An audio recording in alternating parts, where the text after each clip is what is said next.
Halo guys, welcome back to CVT Indonesia bersama kami, Reza RFR. Yes, hari ini Honda sudah meluncurkan the new Honda HR-V yang mana hebohnya sejak sekian lama akhirnya Honda mau menurunkan mobil baru harganya ya. Harga mobil barunya turun gitu ya. Karena yang varian RS sekarang di 488 juta. Wow, menarik banget ya. Nah, tapi hari ini mungkin kami nggak terlalu detail. Kalau mau detail, perbedaannya ada di sini. Hari ini kita akan jalan-jalan sama mobil ini untuk ke Anyer dan kembali lagi nanti ke Jakarta. Seseru apa mobilnya, semenarik apa mesin mobil hybrid yang pertama kali diproduksi Honda di tanah air. Setanpa berlama-lama, ini dia CVT Review, the new Honda HR-V, RS eHev dan eHev.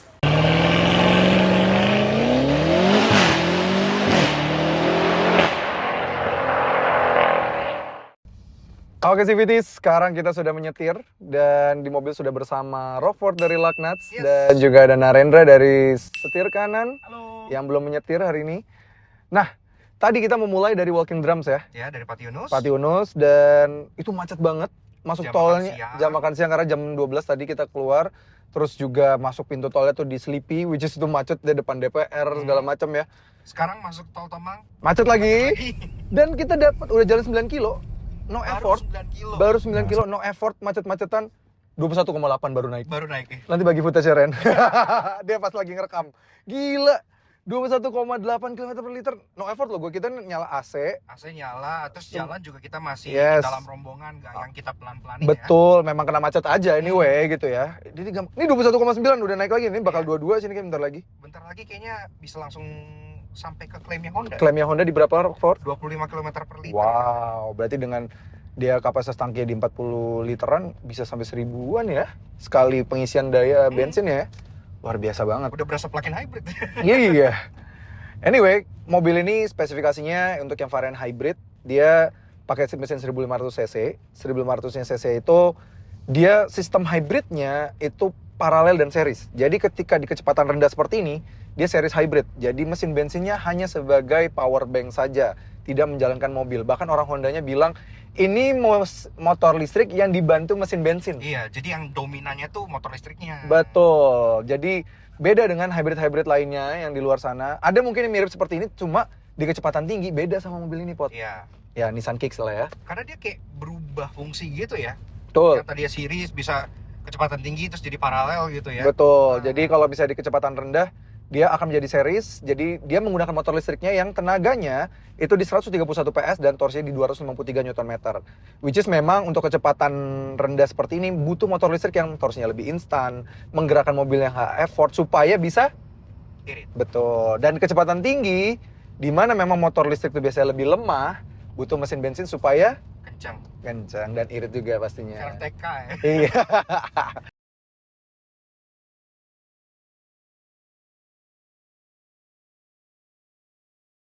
Gimana Pot? Menurut lu Pot di depan posisi depan lu duduk segala macam duduk di depan kiri nih. Sebenarnya kalau dari desain interior gitu ya, ubahnya kan nggak terlalu signifikan ya, karena Oke. emang interior HR-V udah oke gitu. Betul. Perbedaannya di bagian konsol tengah ini aja. Dengan desain baru ini kayak lebih welcoming gitu buat ke sisi penumpangnya, karena kan kalau Oke. yang lama tuh dia kayak ada belokan gini ya. Oh iya Di benar. sininya. Ada sedikit ya. Jadi kakinya mentok ya Pot ya? Mentok banget sih, nggak, cuman lebih berasa kayak lolo gue gitu loh, kayak ada pemisahnya gitu. Bisa. Kalau lebih lurus, jadi kesannya tuh lebih lega kabinnya. Oke, benar-benar. Kalau dari segi kenyamanan sebagai penumpang sih, mulai dari keheningan kabin, bantingan itu sebenarnya ada mirip ya. Masih Tapi mirip. lebih berasanya tuh kalau di kecepatan rendah memang karena dia yang dominan adalah motor listrik, jadi memang lebih hening, Lebih halus ya. lebih smooth juga. Oke, siap. Oke, kalau kami sih so far benar. Jadi series hybridnya itu kata Opot tadi dia membuat halus ketika kita berakselerasi. Jadi HR-V itu basicnya memang halus ya. Iya, Mesin iya. 1.5-nya ini pun yang dulu halus. Dan ini mesin 1.5-nya nggak terlalu banyak andil di kecepatan rendah. Jadi memang halusnya luar biasa, makin halus lagi. Paling yang kami temukan kalau di jalan tol ya Pot ya, masih menjadi problem. Masih Suara dari bawah noise ya. road noise ya masih ya. Ini masih menjadi momok bagi Honda ya. Mungkin bisa jadi bagian dari improvement mereka di berikutnya. Ini masih Setuju, kedengeran banget, ini kecepatan masih di kecepatan 60-70. Suaranya sudah mulai masuk ke Betul, dalam terutama kabin. di aspal yang agak kasar. Nah, ini sudah mulai masuk ya. Jadi sisanya sih no comment, bandingan suspensinya memang top. so far walaupun top pun beloginya juga tetap enak ya kan bot. Nanti kita lihat lagi berapa konsumsinya. Sekarang sudah 22 km per liter Oke. tanpa effort, santai aja udah 22,1. Bisa yuk Anyar 30 km per liter. Amin. Oke, kita sudah berjalan hampir 50 km dan efisiensinya gila banget. Kita bukan yang paling pelan, bukan yang belakang-belakang banget. Seambi itu chill aja. Daya jelajah kecepatan 60, 70, 80. Kita dapat 27,9 as per now. Wow. Kelihatan nggak? Wah. Wih, 28. Gila. 28 km per liter guys untuk mobil seperti ini gampang banget gitu loh. Jadi tadi kami udah nyobain gimana mobil ini perilakunya, bener-bener dia ketika di kecepatan rendah full EV dan begitu kecepatan tinggi dia langsung masukin mesin bensinnya supaya motor listriknya nggak kebebani, karena memang di kecepatan tinggi rata-rata motor listrik memang lebih berat beban kerjanya, ganti ke mesin bensinnya gitu ya. Oke, sekarang kita akan istirahat dulu di rest area dan akan berganti driver dan nanti kita lihat apa kita bisa tetap irit untuk menuju Anyarnya. Dan ini kita bukan yang paling belakang nyampe sini ya guys, bukan yang pelan-pelan banget. Ini tadi pelan 40 karena kita mau masuk rest area, jadi wajar kita pelan gitu. Oke, luar biasa mobil yang sangat menarik. ADAS-nya juga halus. Tadi kita cobain juga lane departure warning, adaptive cruise control, yang semuanya nyaman. Dan sound systemnya juga jauh lebih better dibandingkan dengan yang dulu, karena memang sekarang tweeternya sudah ada dua ya, depan dan belakang. Jadi berasa mobil premiumnya. Perjalanan berlanjut dan kami menuju Anyar bersama Honda HR-V ini. Dan akhirnya kami keluar dari tol dan menikmati perjalanan meliak-liuk jalanan Anyar bertema dengan truk-truk besar dan hingga akhirnya sampai di Kadena sejauh dengan distance 133 kilometeran. Dan total efisiensi kami mencapai 31,7 km per liter. Oke CVTs, sekarang sudah hari kedua. Kami ditukar, kalau kemarin kami pakai yang RS eHEV, hari ini kami ditukar pakai yang eHEV Modulo. Jadi ini varian kedua tertinggi, dimana sebenarnya basicnya, fiturnya semua sama persis dengan yang varian eHEV, tapi hanya ada tambahan bodykit saja, seperti kayak pada di bagian depan, lower bumpernya, side skirtnya, ada tulisan modulonya, lower bumper di bagian belakang, dan ada muffler kit yang mana justru kalau dibandingkan dengan yang varian RS lebih nongol gitu ya. Jadi kayak terasa lebih sporty gitu ya. Harganya sendiri di 460.700.000 rupiah. Jadi sekitar lebih mahal sekitar 11 juta dibandingkan dengan yang varian eHEV biasa. Jadi kalian membayarkan body kit tersebut untuk mendapatkan tersebut dengan harga 11 juta.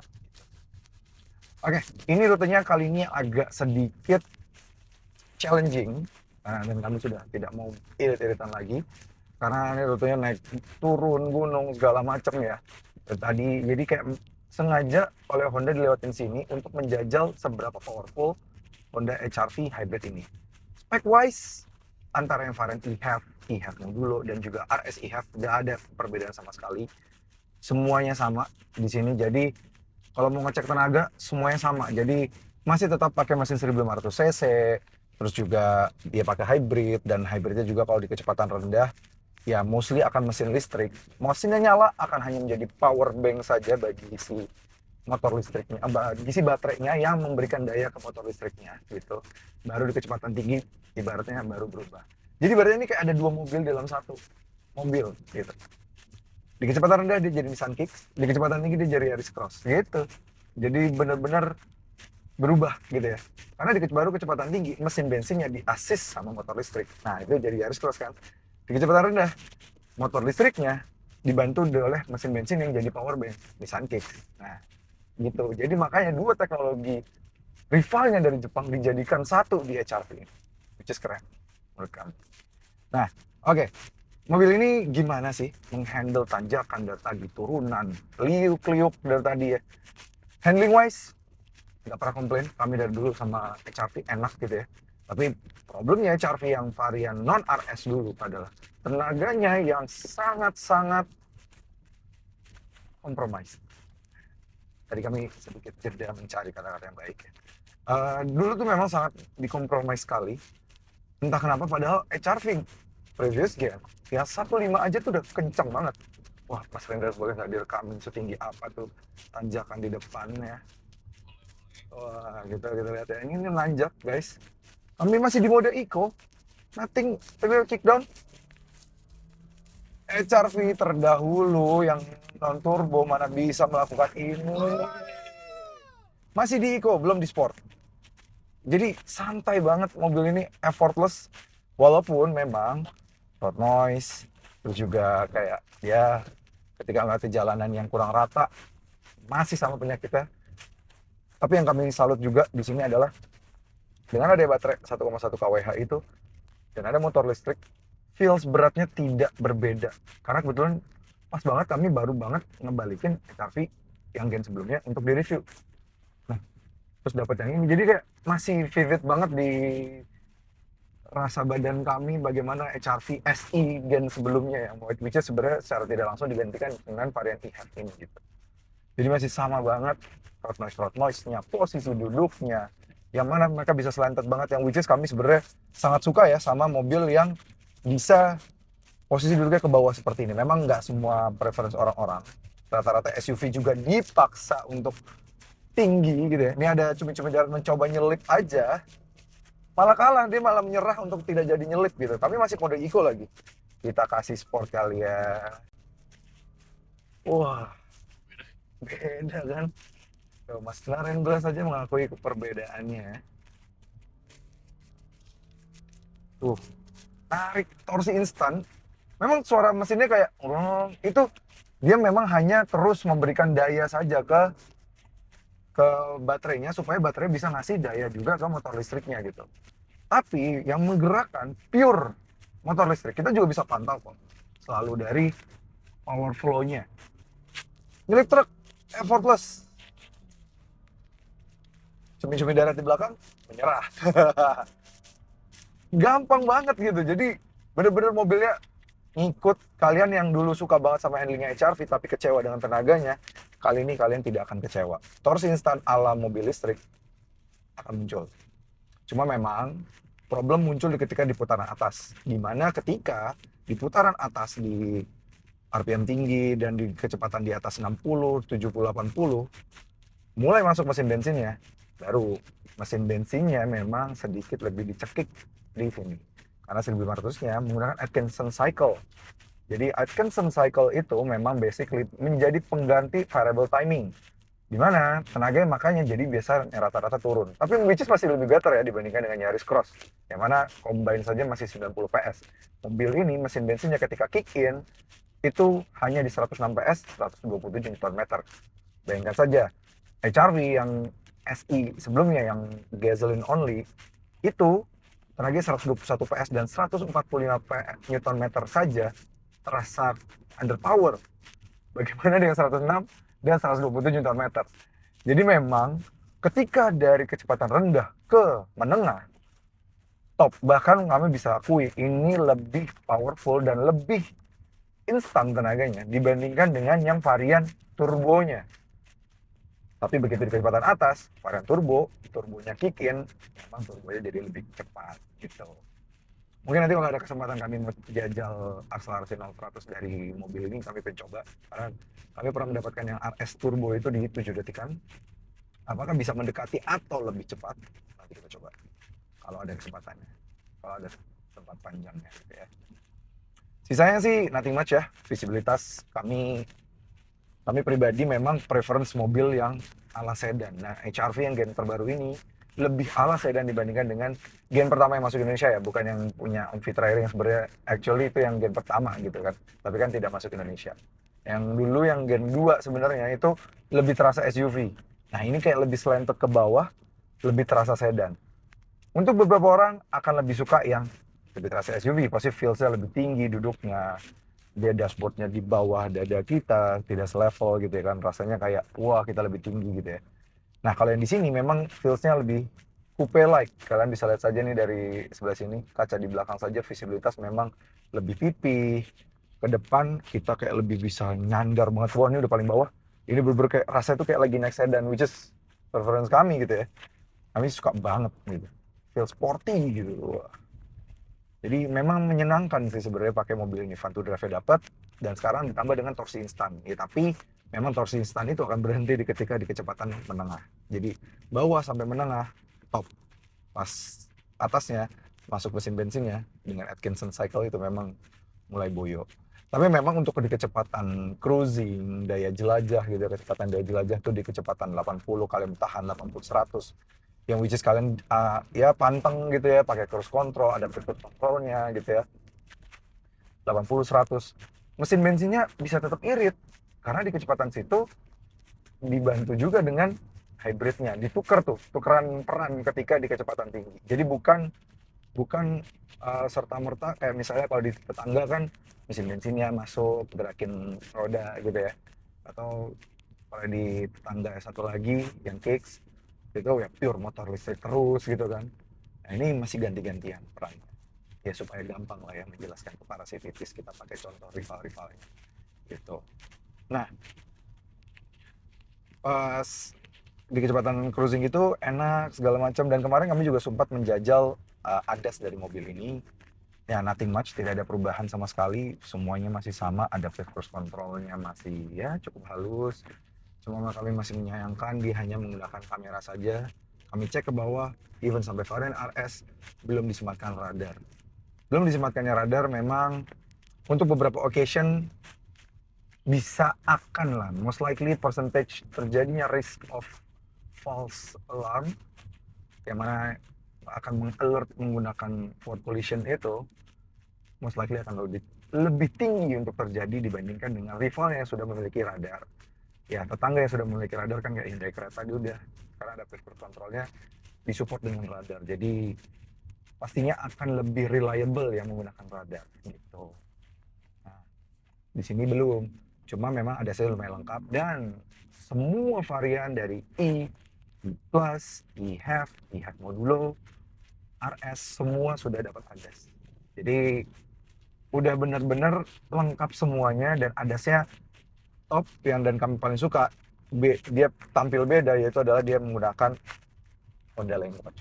Honda Lane Watch ini juga sangat membantu sekali ketika misalnya kalau blind spot dari sisi kiri dia ada kamera, dan kamera angle-nya bagus. Bahkan harus kami akui kamera Lane Watch ini lebih HD dibandingkan dengan kamera mundur dari mobil ini, yang mana memang kayak kamera mundur dari mobil ini tuh aftermarket banget ya.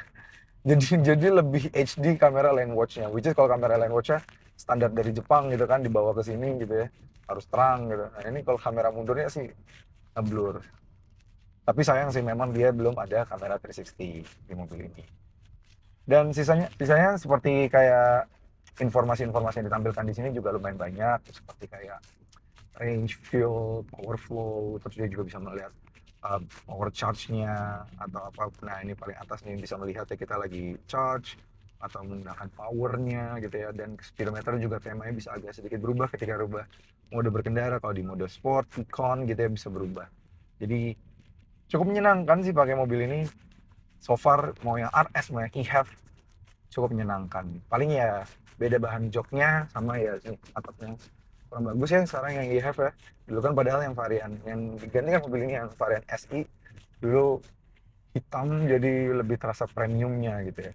Dan ada panoramiknya, walaupun panoramiknya bikin panas sih, tapi kan at least pakai atap kan bikin tetap terasa mewah gitu ya. Ini atapnya seperti memang agak kurang mewah, lebih mewah yang varian RS gitu.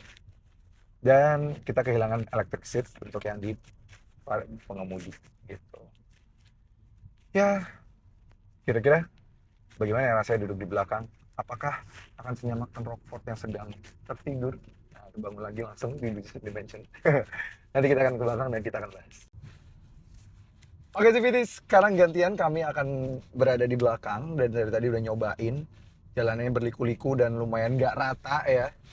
Dan kami udah lumayan sering membahas HRV sih sebenarnya. Jadi udah tahu betul, paham betul bagaimana hatam kalau kata Opot. Jadi udah paham gimana sih memang HRV yang sebelum facelift ini. Sebelumnya memang HRV bukan yang paling empuk. Bukan yang paling empuk, bukan yang paling smooth, cuma memang tergolong agak nyaman lah ya, dia halus gitu ya. Cuma di sini problemnya makin terjadi lagi, yaitu adalah road noise dan kayak suara getaran-getaran ban itu masuk banget. Malah makin masuk di belakang sini compare tuh waktu kita duduk di depan tadi. Jadi bener-bener makin kerasa, ditambah lagi memang entah kenapa di saat rivalnya sudah menambahkan partial shelf di belakang, sampai detik ini HR-V yang masuk Indonesia belum ada partial shelf. Jadi even sampai varian RS pun nggak ada partial shelf. Kadang partial shelf itu membantu juga untuk meredam kebisingan dari suara dari roda, karena memang wheel arch itu kan mengeluarkan suara tuh. Karena memang suara peredamannya si HR-V ini memang tidak terlalu baik ya. Nah di barusan motor lewat, wah terbayang di mikrofon kami ramai sekali gitu kan. Jadi itu berisik banget masuk ke dalam. Juga memang itu masih problemnya HR-V dan masih masuk dari belakang sini gitu. Tapi sisanya kayak bandingan suspensi masih sama persis, kami nggak merasakan adanya kayak penambahan berat yang signifikan sehingga mobilnya kayak berasa less agile. Masih semuanya sama persis, jadi di belakang sini pun ayunan suspensinya sama dengan yang sebelumnya, bukan yang ternyaman. Masih harus mengakui di kelas ini Grand Vitara masih lebih nyaman dibandingkan dengan mobil ini. Dan di belakang, tapi jujur aja yang varian e-HEV Modulo dan e-HEV ini mendapatkan sedikit advantage. Kalau soal legroom, mobil ini juara lah ya. Ini kami, The Prendra ini tingginya 107 berapa, Ren? 170. Kali deh, kayak lu 175 nggak sih, Ren? 170 ya. Ya, kayak ya round segitu udah dia ya. Itu dia agak lebih mundur dibandingkan dengan Rockford bahkan. Ini Rockford sebelah sini, dia bahkan lebih mundur dibandingkan Rockford. Iya, gue pendek. Iya, kami itu masih dapat legroom yang gede banget, masih bagus. Dan headroom di varian e-HEV ini jadi sedikit lebih baik. Jadi kalau kalian mau duduk di tengah, nah ini ya kami duduk contoh aja dikit. Ini masih bisa lebih duduk kami di varian e-HEV ini. Masih ingat kan kami coba tes yang varian SI yang pre-facelift, gimana kami kesusahannya duduk di tengah. Even Jason yang lebih pendek dari kami 3 cm pun tidak bisa duduk di varian yang ada panoramiknya gitu.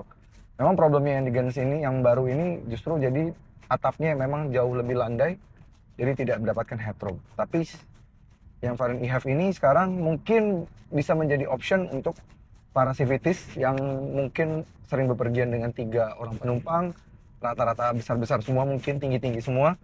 Ini akan jauh lebih baik in terms of headroom-nya gitu. Dan nah ini barusan ngebanting ya. Ini menurut kami sekarang bantingannya ya nggak beda jauh. Pas kelempar ke atas nggak berasa ada baterai. Kalau misalnya kayak di mobil-mobil listrik tuh kelihatan ya kayak baterai-baterai besar. Biasanya kalau kita kebanting ke atas gitu ada kayak tarikan gravitasi yang lebih berat karena baterai yang lebih besar gitu kan, langsung narik lagi ke bawah gitu.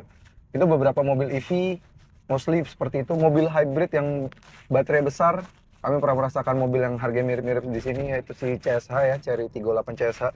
Itu pas kebanting ke atas kayak ada segera ditarik lagi ke bawah gitu karena memang baterainya lumayan berat gitu, lumayan besar. Baterainya kan 15,3 kWh, udah kayak mobil listrik kecil-kecil yang kotak-kotak gitu kan. Nah itu berasa gitu. Nah kalau ini karena cuma baterai 1,1 kWh dan spare wheel-nya pun dulu kan bukan space saver ya. Bukan space saver kan. Jadi dulu tuh memang udah full size juga. Jadi memang sudah berat juga gitu. Velgnya pun velgnya si HR-V itu dulu pernah dites sama Ridwan Hanif. Mungkin nggak bisa nonton video Ridwan Hanif. Berat banget satu velgnya. Jadi wajar kalau bukan space saver waktu itu jadi spare tire-nya. Itu mungkin seberat baterai yang sekarang posisinya di tempat yang sama. Jadi wajar memang membuat mobilnya tidak terlalu signifikan beratnya, bedanya gitu. Dan feels-nya ke duduk di belakang sini, bantingan suspensi, ayunannya semuanya masih terasa sama. Cuma yang problem nih sekarang sudah masuk tol, road noise-nya makin kerasa ya ketika duduk di belakang. Oke Civities, jadi itu dia perjalanan kami bersama Honda HR-V RS e-HEV ini. Jujur, ya kami juga sempat mencoba yang varian e-HEV biasa. Harus kami akui, mau ada varian e-HEV yang memang lebih terjangkau. Untuk kali ini, varian paling value for money dari Honda HR-V adalah RS e-HEV ini. Kenapa? Karena sekarang harganya turun jauh banget dari 551 juta turun ke 488 juta. Dan itu gapnya dengan yang varian e-HEV biasa sekitar 40 jutaan. Nggak nyampe 40 juta. Tapi kalian sudah dapat electric seats, full leather seats, panoramic roof, Dan juga interior warna hitam yang membuat mobilnya jauh lebih mewah dibandingkan dengan yang varian e-HEV yang mana tidak didapatkan itu semua. Tambah lagi tampilannya juga keren, ADAS-nya lengkap, tambah sekarang lampunya sudah semakin canggih dengan adaptive driving beam itu. Jadi menurut kami untuk kali ini varian yang paling kami sarankan adalah yang varian RS e-HEV ini. Karena in terms of rasa berkendara sama banget, tapi 40 juta, nggak nyampe 39 juta, kalian sudah mendapatkan value yang lebih baik dibandingkan dengan yang varian sebelumnya. Jadi kalau misalnya kalian pengguna HR-V SE gen sebelumnya, worth to update banget kok untuk ke varian RS ini. Ibaratnya kan kalau dulu kalian bisa beli di 420, ya jual harga masih di 400-an, beli yang varian ini 488, nambahnya nggak terlalu banyak. So gimana menurut para CVTs? Kalau CVT sendiri lebih pilih yang e-HEV atau RS e-HEV? Tulis di kolom komentar. Terima kasih banget sudah menonton. Jangan lupa like video ini, subscribe ke channel YouTube CVT Indonesia dan nyalakan lonceng notifikasi. Main juga ke Instagram kami @cvt.indonesia dan TikTok kami @cvt Indonesia. Dan bagi kalian tertarik untuk meminang Honda HR-V ini bisa melalui website kami di cvtindonesia.co.id. Sampai ketemu lagi di video berikutnya.